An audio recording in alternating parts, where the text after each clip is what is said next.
The end of the world. It's fantastic.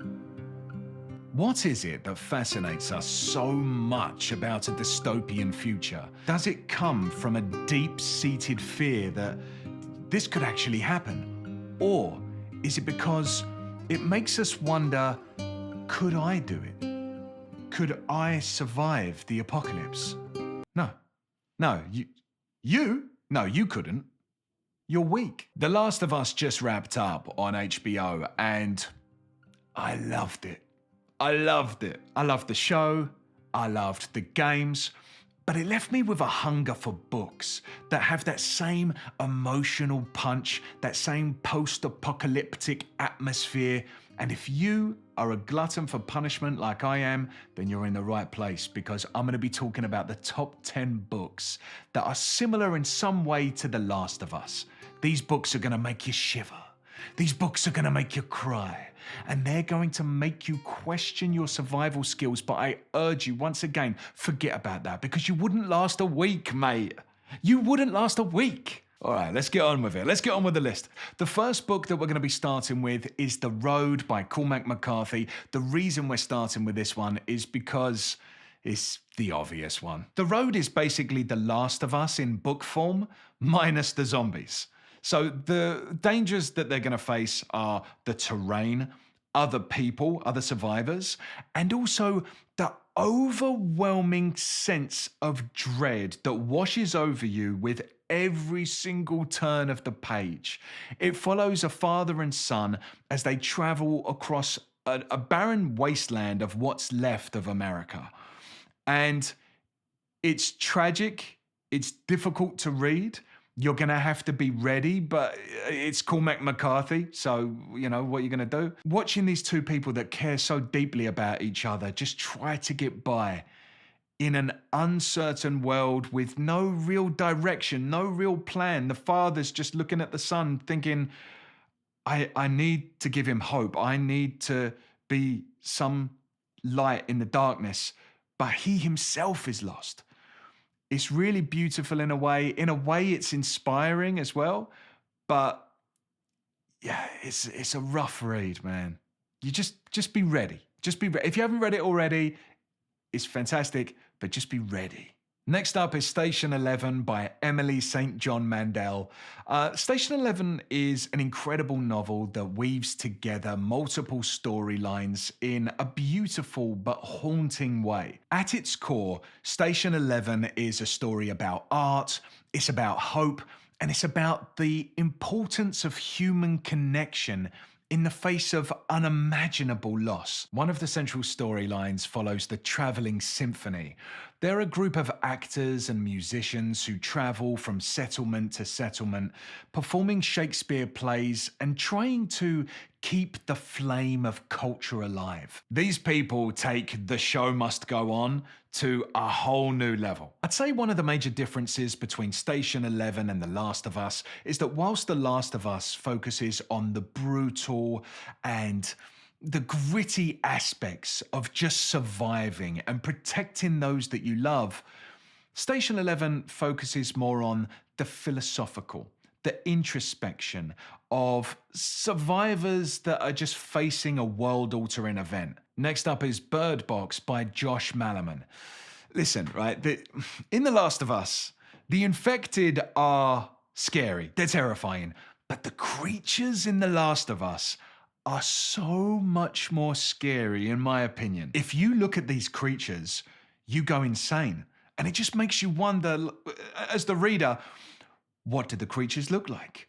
What is it about looking at them that makes you go insane? The suspense is just so intense because whilst you're watching The Last of Us or playing The Last of Us, you're screaming at Ellie, right? Every time there's an infected behind her, you're like, turn around, look, it's creeping up behind you, it's gonna get you.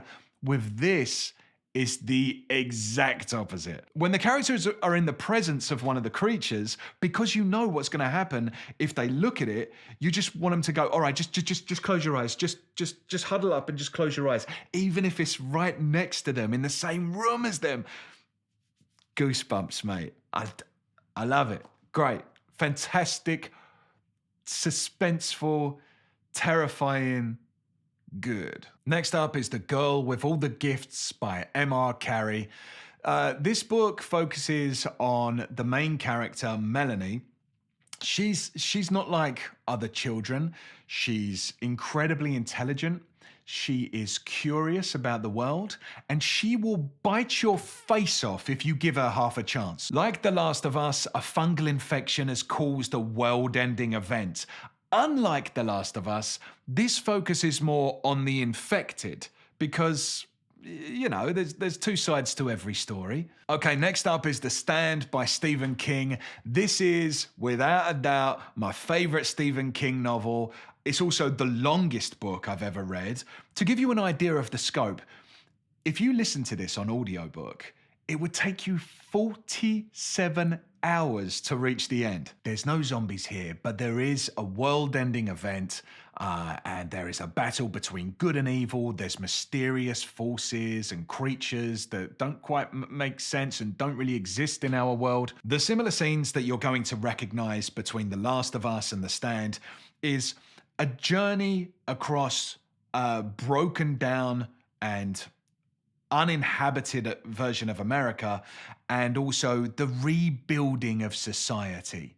Groups of people gathering together in not exactly gangs, but communities that they're trying to reform some semblance of the world that used to be before. By the way, if you like Stephen King, then you must subscribe to my channel.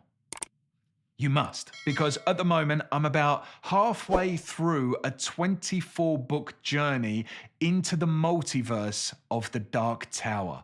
I'm really enjoying it, but, you know, I could use some friends along for the journey. So if you want to join me in that, then please do subscribe. Next up is Parable of the Sower by Octavia E. Butler. This book is set in a near-future America. It's always America in these books, have you noticed that? But anyway, it's set in a near-future America where society has just basically crumbled due to climate change, due to economic collapse and social unrest. The story follows a young woman, and her name is either Lauren Olamina or Lauren Olamina. I never knew how to pronounce it because I didn't listen to the audiobook. I just read it. So sometimes, you know, it's like a Hermione situation, Hermione, you know, you don't realize until you see the movie or hear the book.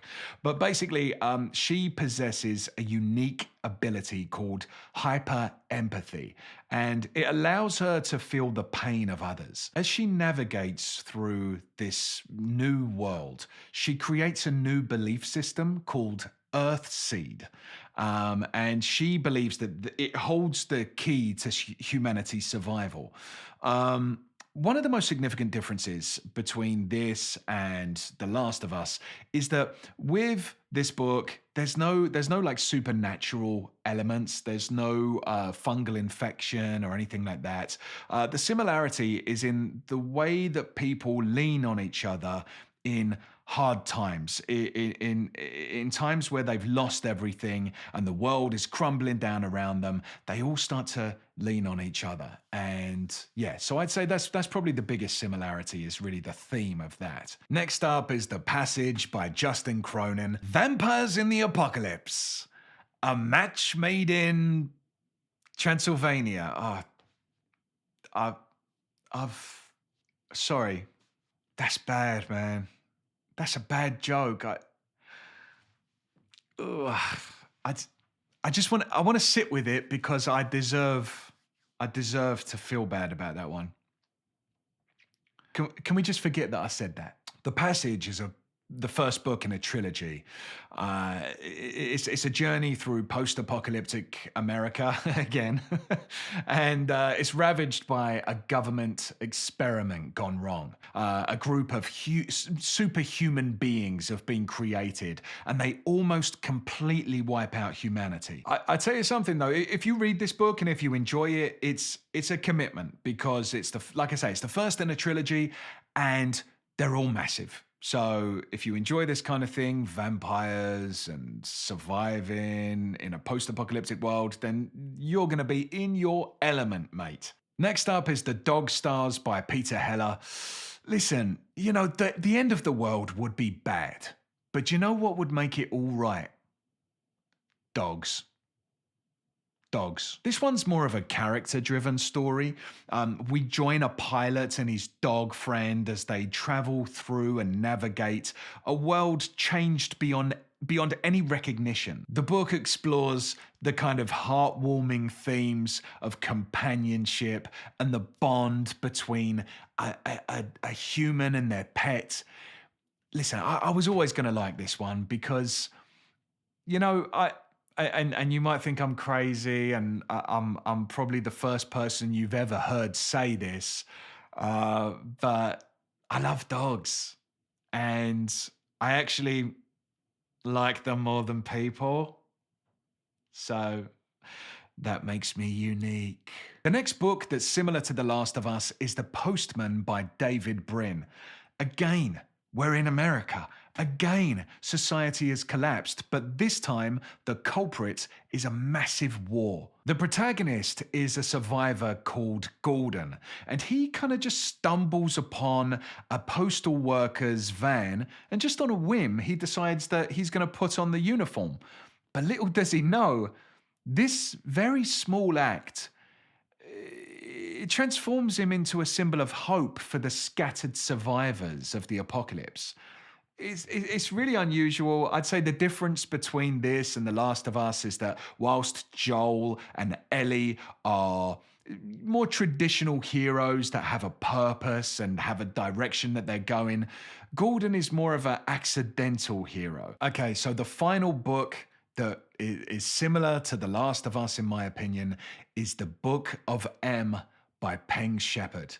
And this book is a weird one, you know, it's set in a world where people lose their shadows, literally, and they gain supernatural abilities, but at the cost of their memories. As society collapses under the weight of this strange new phenomenon, we're introduced to a cast of characters, including a husband and wife, who are navigating the world, and the wife has lost her shadow, and they're trying to find answers to what has happened, and more importantly, they're trying to find a cure as she slowly starts to lose her memories. This book is going to take you on an emotional journey of love, of loss, and the importance of shared moments and the memories that they create. No zombies, though.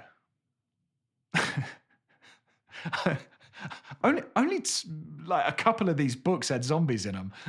Hopefully that's added a few books to your TBR file that are going to satiate your hunger for a post-apocalyptic world, you bloody weirdo. I'd love a new friend to join me on future paperback journeys, so if you'd like to subscribe, you can do that. Or if you'd like another little fun video, then you can click up here. Happy reading, and I'll see you in the next one.